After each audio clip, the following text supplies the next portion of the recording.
नमस्कार, बहुत स्वागत है आप सभी का जी राजस्थान में। आप देख रहे हैं अपनों राजस्थान और मैं हूं आपके साथ अंकुश श्रीवास्तव। बुलेटिन की शुरुआत कर रहे हैं अहम खबर के साथ। कांग्रेस बीजेपी के हलकों में सियासी सुगबुगाहट देखने को मिल रही है। दोनों ही पार्टियों के नेता यहां पर आकलन में जुटे हुए हैं और मुख्यमंत्री अशोक गहलोत के कल के राजाखेड़ा के भाषण की चर्चा हो रही है। राजनेता और पत्रकार आकलन यहां पर कर रहे हैं। आखिर क्या हो सकते हैं गहलोत के कहने के मायने।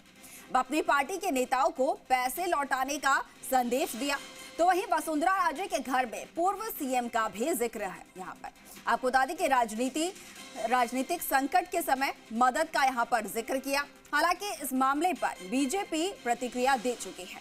केंद्रीय मंत्री गजेंद्र सिंह शेखावत ने पैसे के लेन देन पर भी प्रतिक्रिया दी, सीएम को झूठा बताया। वहीं वसुंधरा राजे ने गहलोत के बयान को षड्यंत्र बताया।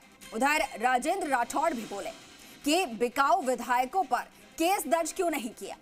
अब इसी बयान के इर्द गिर्द यहाँ पर जो राजस्थान की राजनीति है वो यहाँ पर बढ़ती नजर आ रही है।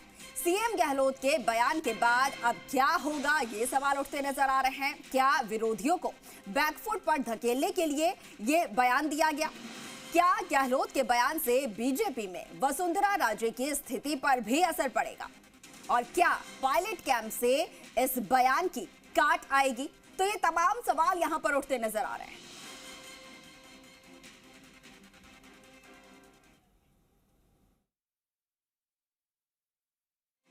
मैंने यहाँ तक कह दिया हमारे एमएलए को, जितने पैसा लिया है, मान लो 10 करोड़ लिया है, 20 करोड़ लिया, जो भी लिया है, कुछ खर्च कर दिया हो, वो खर्च किया पोर्शन मैं दे दूंगा, एआईसी से दिलवा दूंगा उनको।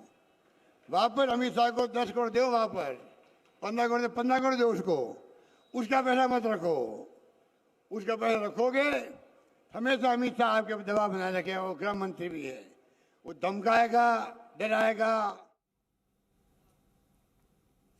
तो देखिए, राजनीतिक सुगबुगाहट यहाँ पर नजर आ रही है। चर्चाएं लगातार होती नजर आ रही हैं। हमारे साथ हमारे सहयोगी शशि मोहन हमारे साथ फोन लाइन पर जुड़े हैं। शशि का रुख करेंगे। शशि, देखिए, कल सीएम की तरफ से बयान दिया गया और उसके बाद से राजस्थान की राजनीति है, एक बार फिर से उसमें सुगबुगाहट हो रही है, चर्चा हो रही है इस बयान को लेकर। किन मायनों में इस बयान को देखा जाए? देखिए, राजनीतिक हलकों में इस बयान की चर्चा हो रही है। दरअसल राजनीति क्षेत्र में सक्रिय लोग और पत्रकार इस बयान के आकलन कर रहे हैं कि किन मायनों में लिया गया। क्या अशोक गहलोत हमलावर होकर सामने वाले कैंप को बैकफुट पर धकेलना चाहते हैं? क्या सचिन पायलट कैंप और वसुंधरा राजे कैंप दोनों को बैकफुट पर धकेलना चाहते हैं? और आप ये देखिए कि ये बयान भी धौलपुर में दिया गया। उसके ठीक बाद में सीएम अशोक गहलोत मंडरायल पहुंचे। धौलपुर वो जगह है जो वसुंधरा राजे का गृह क्षेत्र है और धौलपुर के 2 विधायक खिलाड़ी लाल बैरवा धौलपुर जिले से आते हैं और गिरिराज मलिंगा दोनों ही कल की सभा में नहीं थे, दोनों दिल्ली गए हुए बताए जा रहे हैं। उन दोनों को भी आड़े हाथ लिया गहलोत ने। उन्होंने ये कहा कि दोनों ही विधायक हमारे साथ थे। हालांकि अब दोनों सचिन पायलट के समर्थन में बयान देते रहते हैं। और आप ये भी देखिए कि जिस तरीके से वसुंधरा राजे से जो सहयोग मिलने की बात गहलोत ने कही वो भी रोचक है। सवाल ये कि जो बात अब तक वसुंधरा राजे काटती रही, उन्होंने कहा कि नींबू और दूध कभी मिल नहीं सकते। चर्चा तब भी आ रही थी कि क्या नींबू और दूध पनीर के रूप में नहीं मिल सकते। वसुंधरा राजे ने खंडन किया उन पर जो आरोप लगे। तब गहलोत भी उस बात से ज्यादा किनारा कर रहे थे, उस पर कुछ नहीं कह रहे थे। अब वसुंधरा राजे कह रही हैं कि गहलोत का यह बयान और वसुंधरा राजे की तारीफ सीएम के मुंह से होना एक षड्यंत्र का हिस्सा बताया जा रहा है। वसुंधरा राजे ने कहा जितना अपमान अशोक गहलोत ने उनका किया है उतना तो कोई कर ही नहीं सकता। और आगामी चुनाव में कांग्रेस की जो संभावित हार है उसको लेकर के ये बयान आ रहे हैं मुख्यमंत्री की तरफ से। तो सवाल यह है कि ये बयान क्यों दिए गए और इस बयान के बाद क्या वसुंधरा राजे की बीजेपी में स्थिति क्या रहेगी?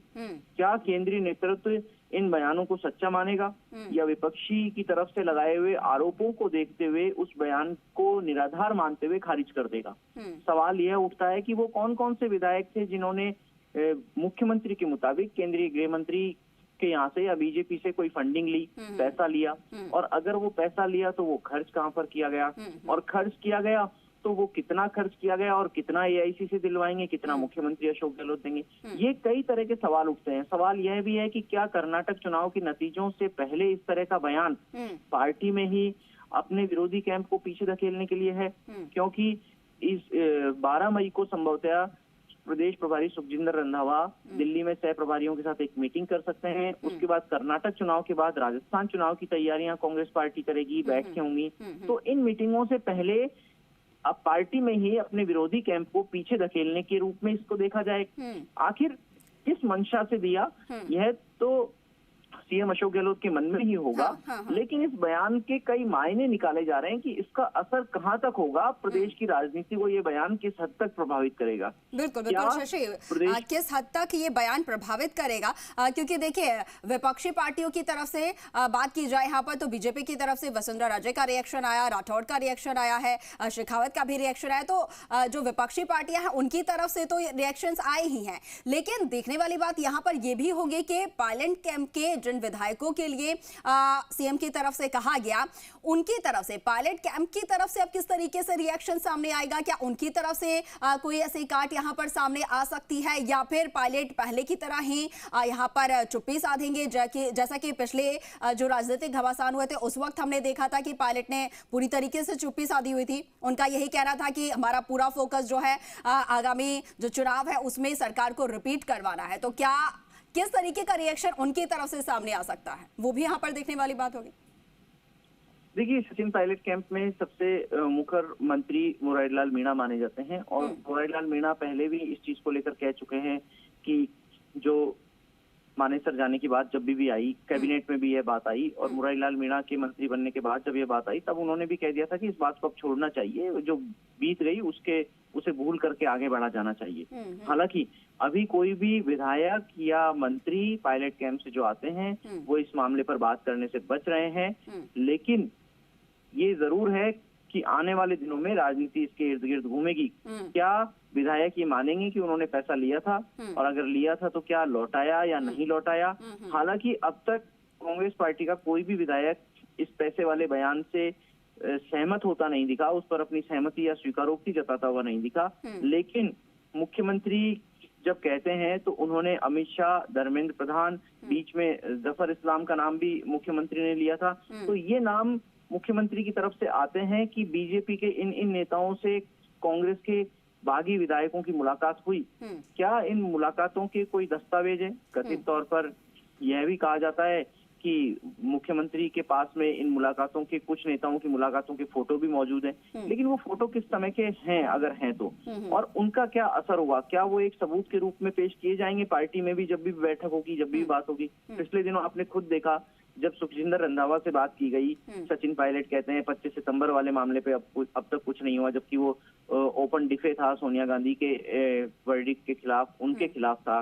मल्लिकार्जुन खड़गे खुद यहाँ पर मौजूद थे।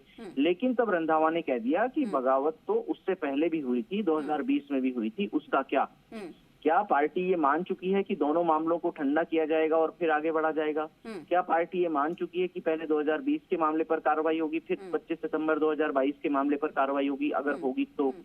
या कोई कार्रवाई नहीं करके पार्टी दोनों कैंपों को एकजुट करके चुनाव में जाना चाहती है? क्या बीजेपी में फूट के उद्देश्य से यह बयान दिया गया?